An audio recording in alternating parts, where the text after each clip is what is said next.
माँ जी, जल्दी चलिए, देखिए आपके घर के बाहर एम्बुलेंस आई है। गायत्री भागती हुई दरवाजे पर आती है। तभी उसकी बहू चांदनी को एम्बुलेंस से बाहर लाया जाता है। हे भगवान, ये मेरी बहू को क्या हो गया? एक्सीडेंट हो गया माँ जी। अरे लेकिन ये कैसा एक्सीडेंट है? चोट तो कहीं नजर नहीं आ रही। अरे माँ जी, दिमाग में अंदरूनी चोट लगी है और ये अपनी याददाश्त खो बैठी है। हैं? मेरी बहू याददाश्त खो बैठी है, अब क्या होगा? आप फिक्र मत करिए, बस इनका अच्छे तरीके से ख्याल रखिए। मैंने दवाइयाँ दे दी हैं, अब मैं चलता हूँ। अगले दिन, अब तेरी तबीयत कैसी है बहू? बहू? किसकी बहू? हम भैरवगढ़ की ठाकुर विक्रम सिंह की बेटी रूपवती हैं। हम एक राजकुमारी हैं और तुम हमारी दासी हो बुढ़िया। अरे बेटा विशाल, बहू कैसी बहकी बातें कर रही है। अरे कुछ मत पूछो माँ, रात को मुझसे अपने पैर दबा रही थी। सर पर चोट लगने की वजह से इसका दिमाग पूरी तरह खराब हो गया है और ये अपने आप को राजकुमारी समझ रही है। तभी वहां चांदनी आ जाती है। तुम दोनों यहाँ क्या खुसुर फुसुर कर रहे हो? कहीं तुम दोनों मिलकर हमारे खिलाफ कोई षड्यंत्र तो नहीं रच रहे हो? हम तुम्हारा सर तलवार से उड़वा देंगे, समझे? अरे नहीं नहीं राजकुमारी जी, हम तो आपके सेवक हैं। भला हमारी इतनी हिम्मत। कहिए, आपने यहाँ हॉल में आने का कष्ट कैसे किया? हमें बहुत भूख लगी है। एक दासी, जल्दी से हमारे लिए भोजन का प्रबंध करो। आज हम शाही कबाब खाएंगे। विशाल अपनी माँ को चांदनी की बात मानने के लिए इशारा करता है। ठीक है राजकुमारी जी, मैं अभी आपके लिए भोजन लेकर आती हूँ। इस तरह विशाल और उसकी माँ ना चाहते हुए भी चांदनी की जी हजूरी में लगे रहते हैं। लाओ माँ, जल्दी से मेरा टिफिन दो, मुझे देर हो रही है। अरे ठहर जा, जरा दम तो लेने दे मुझे। सारे घर का काम मुझे अकेली को करना पड़ता है। तेरी बीवी तो राजकुमारी बनी बैठी है, सारा दिन हुक्म चलाती रहती है। अरे माँ, मेरा भी तो यही हाल है। फिलहाल तुम मेरा टिफिन दे दो, मैं चला। रुको, कहाँ जा रहे हो? अरे मर गया रे, ये कहाँ से आ धमकी? आज हमारा जुहू चौपाटी घूमने का मूड है और हमें अपने लिए नई साड़ियां भी खरीदनी है। चलो जल्दी से अपना वाहन निकालो और हमें ले चलो।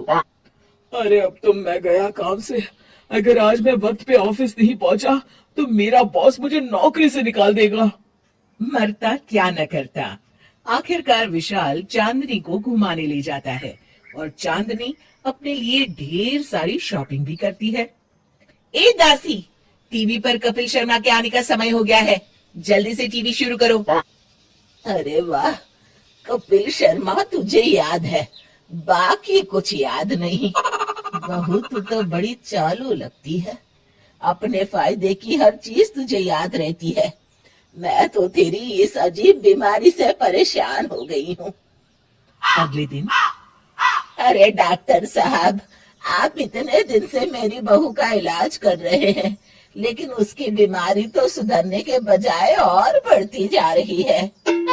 अरे माँ जी, ये दिमागी बीमारी है। बेचारी की याददाश्त चली गई है, वापस आने में थोड़ा वक्त तो लगेगा ही ना। गायत्री डॉक्टर से बात कर ही रही होती है कि तभी उसकी पुरानी सहेली शीला वहां आ जाती है। शीला को देख अचानक डॉक्टर घबरा जाते हैं। अच्छा माँ जी, मुझे एक मरीज को अर्जेंट देखने जाना है, मैं चलता हूँ। ये कौन था?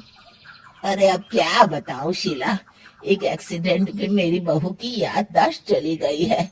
ये डॉक्टर उसका इलाज कर रहा है। ये डॉक्टर कब से बन गया? अरे ये तो चमन पान वाले का लड़का है, सारा दिन नौटंकी करता रहता है। अच्छा तो ये बात है, अब मैं समझी।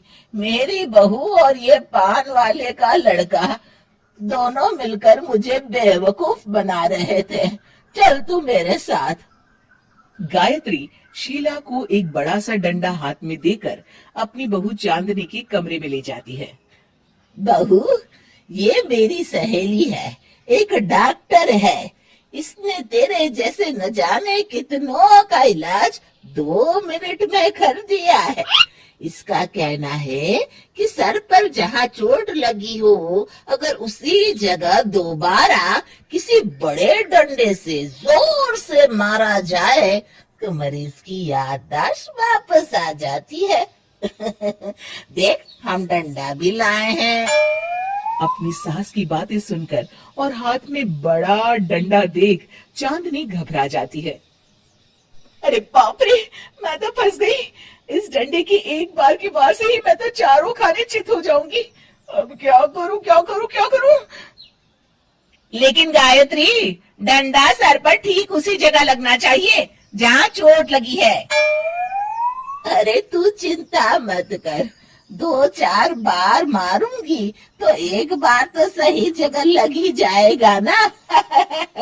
चल बहू, तैयार हो जा। अरे नहीं नहीं माँ जी, मुझे मत मारिए। दरअसल घर के काम करने से बचने के लिए मैंने ये सब नाटक किया था। मुझे माफ कर दीजिए, मैं कान पकड़ती हूँ।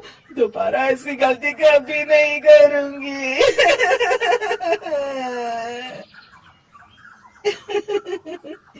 क्यों दोस्तों, कहानी कैसी लगी हमें जरूर बताइएगा।